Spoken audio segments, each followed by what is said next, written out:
Yes Shekhar Reddy గారు, same question.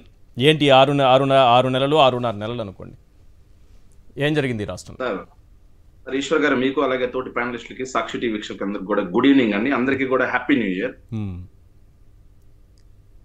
ఏదైతే రామ్నాథ్ గారు ఒక మాట చెప్పారండి, చాలా అద్భుతమైన మాట సార్. అదండి, జగన్ ప్రభుత్వం బీమా లాంటి ధీమాని ఇచ్చింది అని చెప్పి సార్. అవును, ఎవరికైనా టర్మ్ ఇన్సూరెన్స్ చేసుకున్నా, హెల్త్ ఇన్సూరెన్స్ చేసుకున్నా భవిష్యత్తు మీద బాధ ఉండదు. టర్మ్ ఇన్సూరెన్స్ చేసుకుంటే సార్, మనకి ఏదన్నా హెల్త్ పరంగా, ఏదైతే హెల్త్ ఇన్సూరెన్స్ చేసుకుంటే మనకి ఏదైనా హెల్త్ పరంగా ఇబ్బంది వస్తే మనం హాస్పిటల్కి వెళ్ళొచ్చు, ఇన్సూరెన్స్ లో జరిగిపోద్ది అని ధీమా ఉండేది సార్.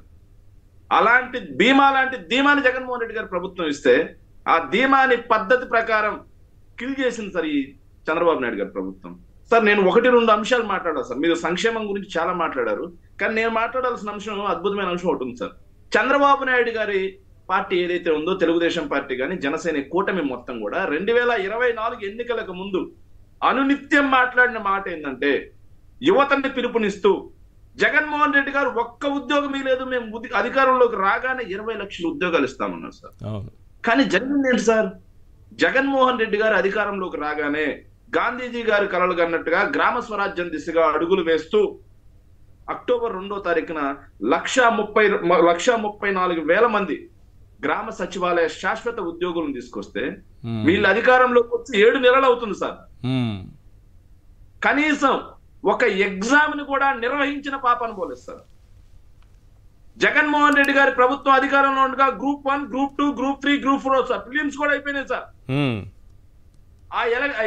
ఏదైతే ఆ మిగిలిన ఎగ్జామ్స్, మెయిన్స్ పెట్టాల్సిన ఎగ్జామ్స్ ని కూడా పోస్ట్ పోన్ చేసుకుంటూ వస్తున్నారు సార్. పోస్ట్ పోన్ చేసుకుంటూ వస్తున్నారు. ఏడాది దాటింది సార్. చంద్రబాబు నాయుడు గారి మొదటి సంతకం గుర్తుందా? Mega DSC.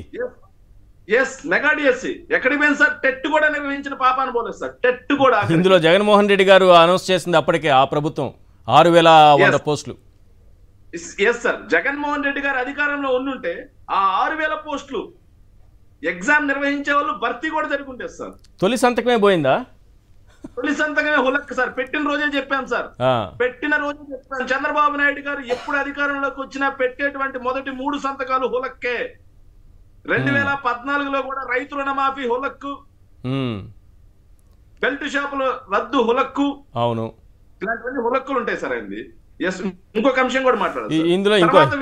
ఈ రెండో సంతకం ల్యాండ్ టైటిలింగ్ యాక్ట్, రెండో సంతకం ల్యాండ్ టైటిలింగ్ యాక్ట్, లేని ల్యాండ్ టైటిలింగ్ యాక్ట్ కి సంతకం పెట్టారు రద్దు చేస్తూ. అది కూడా హులక్కే సార్. పేరు మార్చారు, మళ్ళీ భూసర్వే చేస్తున్నారుగా. ఏపీ రీసర్వే యాక్ట్ గా మార్చారు సార్. ఏపీ రీసర్వే యాక్ట్ పేరు మార్చారు అంతే. ఎస్, ఇంకొక విషయం సార్, ఇక ఉద్యోగుల విషయానికి వస్తే, జగన్మోహన్ రెడ్డి గారు ఏడాది కూడా కాకుండా 7 నెలల పాలనలోనే 1,40,000 మందికి ఉద్యోగాలు ఇస్తే, శాశ్వత ఉద్యోగాలు 2,60,000 మందికి ఏదైతే కాంట్రాక్ట్ ఉద్యోగులు ఏదైతే వీళ్ళు తీసుకున్నట్టుగా వాలంటీర్స్ తీసుకోండి సార్. వీళ్ళు కాకుండా 15,000 మంది వైన్ షాపుల్లో ఉద్యోగాలు సార్. ఇవి జగన్మోహన్ రెడ్డి గారు తీసుకొచ్చారు. మరి ఈ ప్రభుత్వం అధికారంలోకి వచ్చి 7 నెలలైంది, ఒక్క ఉద్యోగం ఇచ్చిన పాపాను పోయారా? ఇలా యువతను మోసం చేశారు సార్. ఇలాగే కాకుండా 20 లక్షల మంది యువతకి వీళ్ళు నిరుద్యోగ వృత్తి ఇస్తున్నారు సార్. నెలకు 600 కోట్ల లెక్కన ఈ 7 నెలల్లో 42,000 కోట్ల 4,200 కోట్ల రూపాయలు యువతకి ఇవ్వాల్సింది కూడా మోసం చేశారు సార్. వాళ్ళు చెప్పిన హామీని. ఎంత దుర్మార్గమా? ఎస్, ఇంకో విషయానికి వెళ్ళాలి సార్. ఇక వీళ్ళు చెప్పిన రెండోది అభివృద్ధి సార్. మేము వస్తే సంపద సృష్టిస్తాం, వీళ్ళు చెప్పిన ఊదర కొట్టిన మాట సార్. చంద్రబాబు నాయుడు చెప్పిన మాట ఏంటంటే, నా అనుభవం మొత్తం రంగరించి, మిక్సీలో వేసి రంగరించి సార్ రాష్ట్రానికి సంపద సృష్టిస్తా అని చెప్పారు సార్. కానీ ఏం జరిగింది సార్? ఈ 6 నెలల కాలంలో, 6 నెలల కాలంలో 5 నెలలు సార్ రాష్ట్ర జిఎస్టి వసూళ్లు గత ఏడాది కంటే 10 నుంచి 15% తిరోగమనంలో ఉన్నాయి సార్. సంపద సృష్టించాల్సింది పోయి సంపద కాస్త ఆవిరి చేస్తా ఉన్నారు సార్ చంద్రబాబు నాయుడు గారు. కానీ అప్పులు మాత్రం అద్భుతంగా తీసుకొస్తున్నారు సార్. 1,19,000 కోట్ల రూపాయల అప్పులు సార్.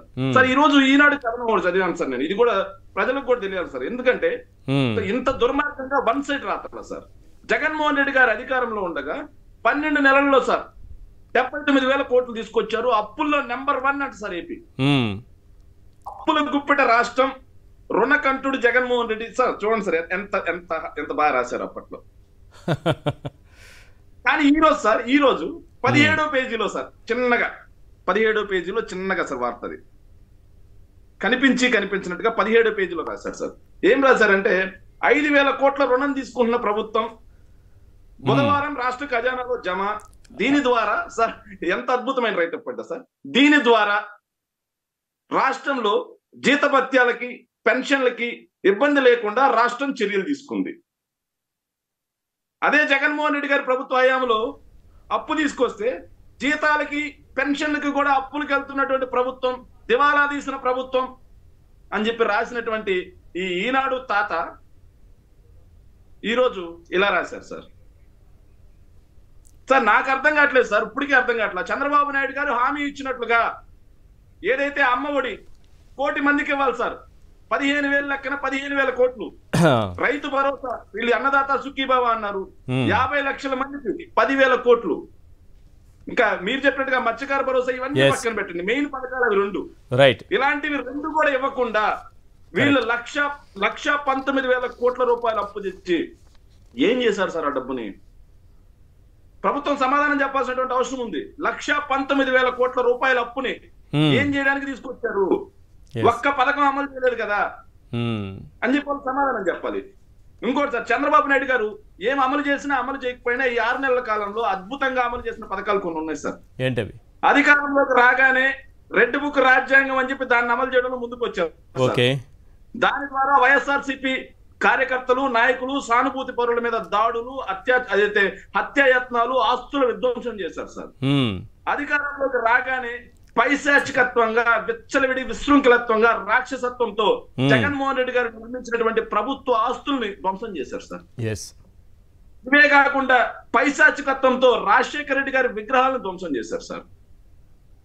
ఇక హామీల మొత్తం ఎగ్గొట్టడంలో చంద్రబాబు నాయుడు గారు తనదైన శైలిని నిలబెట్టుకున్నారు సార్ ఆయన. ఇక నిత్యావసర ధరలు పెంచడంలో, కరెంటు బిల్లులు పెంచడంలో, పన్నులు పెంచడంలో ఆయన హామీలు నిలబెట్టుకున్నారు సార్. ఇవి కాకుండా మళ్ళీ ఈవెంట్లు, అలాగే కార్పొరేట్లు, కన్సల్టెంట్ల రాజ్యాన్ని మళ్ళీ తీసుకొచ్చారు సార్. పోర్టులు 14 ఏళ్ళు ముఖ్యమంత్రి అని చెప్పుకుంటారు కదా, ఒక్క పోర్ట్ అయినా చంద్రబాబు నాయుడు గారు కట్టారా? విజన్ ఉన్న నాయకుడు అంటారు కదా, ఒక్క పోర్ట్ అయినా కట్టారా? ఆయన కట్టలేదు కానీ ప్రైవేట్ కట్టబెడుతున్నారు. ఆయన మొత్తం కెరీర్లో ఒక్క మెడికల్ కాలేజీ కట్టారా? కట్టలేదు కానీ ప్రైవేటుకు కట్టబెడుతున్నారు. ఏంటి ప్రైవేటు? నేను అక్కడికే వస్తున్నాను సార్.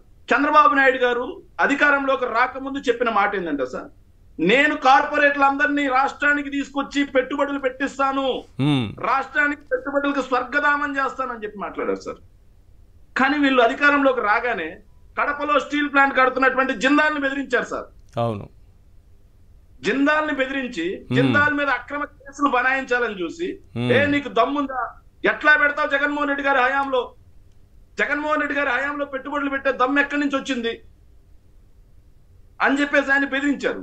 ఈ రోజు కడపలో స్టీల్ ప్లాంట్ జిందాల్ ఉందో ఊడిందో కూడా తెలియని పరిస్థితి. అవును. ఇంకో మాట సార్, వీళ్ళు ఈ మధ్య కాలంలో అరబిందోని టార్గెట్ చేసి బెదిరించారు సార్. అవును.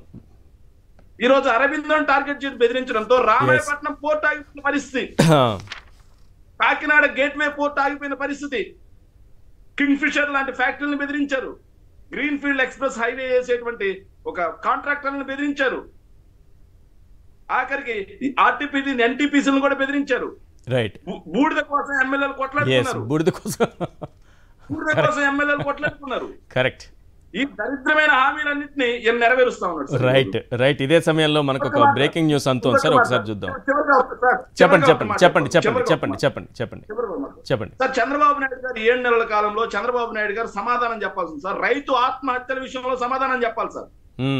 అదే విధంగా మహిళల మీద జరుగుతున్నటువంటి దాడులు, హత్యాచారాలు కూడా సార్ రాష్ట్రం టాప్ లో వెళ్తా ఉంది సార్. అప్పుల్లో టాప్ లో వెళ్తుంది సార్. అత్యాచారాల్లో టాప్ లో వెళ్తుంది సార్. రైతు ఆత్మహత్యల్లో టాప్ లో వెళ్తుంది సార్. ఇవన్నీ కూడా జగన్మోహన్ రెడ్డి గారి ప్రభుత్వ హయాంలో ఎక్కడో చెదురు మదురు గడలు జరిగితే గోరంతను కొండంతలు చేసి చూపించి, చంద్రబాబు నాయుడు గారు దురాగతాల కంటే జగన్మోహన్ రెడ్డి గారు మంచి ఎక్కువ మాట్లాడుకోవాలి మనం ఈరోజు. ఈ పాలనలో దురాగతాల కంటే కూడా గత 6.5 సార్ సార్ అద్దె సూట్ వేసుకొని కొంతమంది మాట్లాడుతుంటారు సార్, వాళ్ళు కూడా బయటకు వచ్చి ఈ అత్యాచారాలు రైతు ఆత్మహత్యల గురించి మాట్లాడితే బాగుంటుందని చెప్పి మీ ద్వారా విజ్ఞప్తి చేస్తారు. రైట్. ఈ టైంలో